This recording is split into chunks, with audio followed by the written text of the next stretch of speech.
और हमारे सभी दर्शकों से ये गुजारिश है, ये रिक्वेस्ट है कि हमारे चैनल झारखंड उदय न्यूज़ को जरूर सब्सक्राइब करें। पेड़ लगाएं जिनको हाथी खाता है, जीवित रह सकता है। तो हाथी खाएगा, वन में ही उसका पेट भरेगा, तो गाँव क्यों भटकेगा? नहीं आएगा। आप देख लीजिए हमारे सामने ही जितने पेड़ लगे हैं, कौन ऐसे पेड़ है जिनको हाथी खा सकता है? नहीं, कुछ नहीं खाएगा, कोई नहीं खा सकता है। तो वन्य जीवों की रक्षा प्रमुखता से जंगल में करें। जंगल के बहुत काम है जंगल विभाग के। वन्य जीवों का संरक्षण कैसे करेंगे? जब भारत सरकार ने प्रोजेक्ट टाइगर बनाया, प्रोजेक्ट एलिफेंट बनाया है, तो उसके बनाने का उद्देश्य क्या है? उसी के लिए पैसे मिलते हैं, उसी से पैसे आते हैं।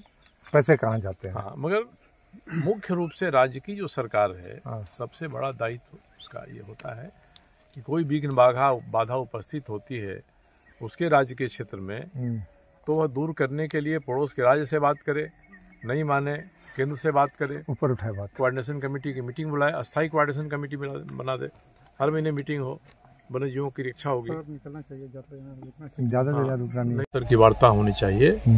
जो वन विभाग के मंत्री हैं भारत सरकार के, वे बंगाल, यहाँ उड़ीसा सबों की मंत्रियों की मीटिंग बुलाएं और कहें कि आप इनको रोकिए साहब, सरहद को नहीं रोक सकते हैं। जब इनका एलिफेंट कॉरिडोर खुला रहेगा, जैसे पहले परंपरा के हिसाब से जाते हैं, तो उनकी मानसिक स्थिति भी ठीक रहेगी। उनका मनोविज्ञान खराब हो रहा है, साहब जहाँ जाए वहाँ आप रोक दे रहे हैं, वो दुश्मन हमारे हो गए हैं। तो इस स्थिति को बदलना होगा और पूरी तरह से जिस भावना से नियम कानून बने, उस भावना को देखना होगा। केवल हमने अपना काम किया, हमारी जिम्मेदारी खत्म हो गई, इससे बात नहीं चलेगी।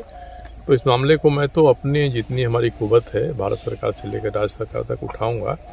अविलंब बंगाल के और झारखंड के, उड़ीसा के, छत्तीसगढ़ के ये जो मंत्री हैं, इनकी मीटिंग वन मंत्री बुलाएं भारत सरकार का, इन सारे मुद्दों पर विचार करें।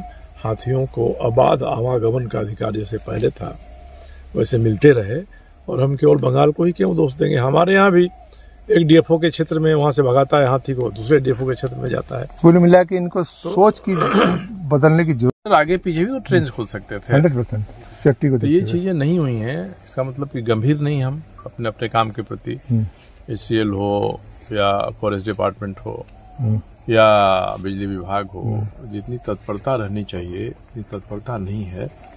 अब जब कोई एक जांच कमेटी बने, जांच कमेटी इनकी एक एक फाइल की जांच करे कि किसने कब किसको सूचना दी है, नहीं तो फेंका फेंकी चल रहा है। और बड़ी बचकाना बयान अखबारों में वन विभाग के अधिकारियों का भी आ रहा है। लगता है कि वन विभाग का अधिकारी नहीं है, कोई लेमैन दे रहा है। तो वन विभाग के अधिकारियों के पैर में जो जूते हैं, समय समय पर उनमें मिट्टी नहीं लगेगी, तब तो वनों का अच्छे नहीं होता, स्वास्थ्य होगा नहीं ठीक, वन का संरक्षण नहीं होगा। तो देखना ये चाहिए। इसलिए किसी व्यक्ति पर दोष दे देना बहुत आसान है।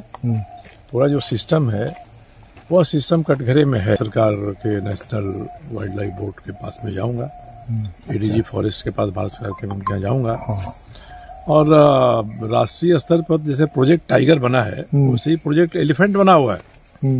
उसको कोई अधिकार केस मुकदमा करने का नहीं है, मगर समय समय पर वो आपको चीजों को बताता है, प्रोजेक्ट साथ के बताएगा, पैसा लेना है।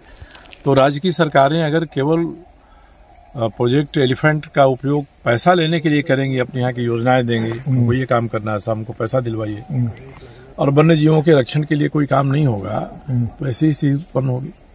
तो आगे ये घटनाएं न घटें, जरूरत इसके लिए है। मुख्यमंत्री वाइल्ड लाइफ बोर्ड जो राज्य का है उसके चीफ होते हैं। अच्छा, तो मैं तो पूछूंगा कि भाई अब तक 2 साल 3 साल में कितनी मीटिंग हुई है, उसमें क्या क्या एजेंडा रहा है। कभी जानवरों शीतकालीन में उठाइएगा, जानवरों के जीवन का रक्षण भी रहा है कि नहीं रहा है। देखिए, इसके लिए विधानसभा सत्र की प्रतीक्षा करना तो बेकार है। अगर कुछ काम नहीं हुआ तो से हम लोग उठाएंगे। देखिए, विधानसभा में जो सवाल किए जाते हैं ना, उसकी हालत 10 रुपया दे के आरटीआई में सूचना मांगी है, उससे भी बदतर हो गई। अच्छा, विधानसभा में सवाल उठाने से बेहतर है 10 रुपया में सूचना मांग लीजिए। अच्छा, तो हम लोग उठाते हैं, आधा अधूरा जवाब आता है, सरकार जवाब नहीं देती है, अफसर जवाब नहीं देते हैं, और स्पीकर जो निर्देश देते हैं उनका भी पालन नहीं होता है। तो ऐसी स्थिति है। फिर भी इस मामले को जनहित का मामला है, इसको उठाना चाहिए, इस सिस्टम को ठीक करना चाहिए। आगे घटना ये ना घटे बल्कि केवल यही नहीं, राज्य भर में ऐसी स्थिति आ सकती है। ये तो वनों का प्रदेश है, वनों की संख्या ये तो दलमा से निकला हुआ था, तो ये देखना चाहिए। दूसरा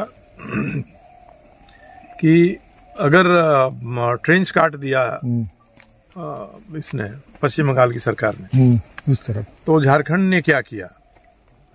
आपने इसको प्रोजेक्ट एलिफेंट में उठाया कि नहीं उठाया? आपने डीजी वाइल्ड लाइफ फॉरेस्ट हैं जो, उनके यहाँ इस मामले को उठाया कि नहीं उठाया? उठाया कि नहीं उठाया? हमने बात किया यहाँ के चीफ वाइल्ड लाइफ ऑफिसर जो यहाँ के वार्डन कहा जाता है, तो उनका कहना है कि हम लोगों ने एक बार उठाया था, एक रीजनल प्लान बन रहा है, हमने प्लान का कोई प्रारूप है? आपसे पूछा गया है।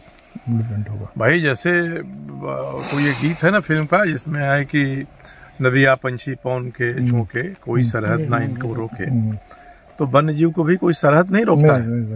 अगर किसी राज्य ने खाई खोद दिया तो इसका तो बहुत सक्रिय विरोध होना चाहिए ना, राज्य की सरकार को इसका विरोध करना चाहिए। दूसरा ये है कि अब क्या हो गया है कि जो टेरिटोरियल फॉरेस्ट है उसमें एक डीएफओ चाहता है कि हाथियों को हम अपने क्षेत्र से खदेड़ दें, दूसरे में भेज दें। दूसरा भी वहाँ डंडा लगे तैनात है। एक अखबार में बयान आया ना कि, या टीवी में, कि अंडा के खोल में मिर्चा डाल देंगे और उससे हाथियों को भगाएंगे। आखिर कहाँ जाएगा हाथी? कहाँ जाएगा? उसको आप अपने ही घर से कहाँ भगाइएगा? जंगल का भी तो जरूरत अपने चरित्र में सुधार करने की है। उसका क्षेत्र है, उसके क्षेत्र में हम घुस रहे हैं और उसको कुछ होता है, वो कुछ करता है तो उसके बारे में हम हंगामा करते हैं। तो मुख्य बात ये है कि हम कहाँ भगाएंगे? सर आपके अनुसार क्या होना चाहिए, मतलब किस कदर? देखिए, इमीडिएटली एक तो बात होनी चाहिए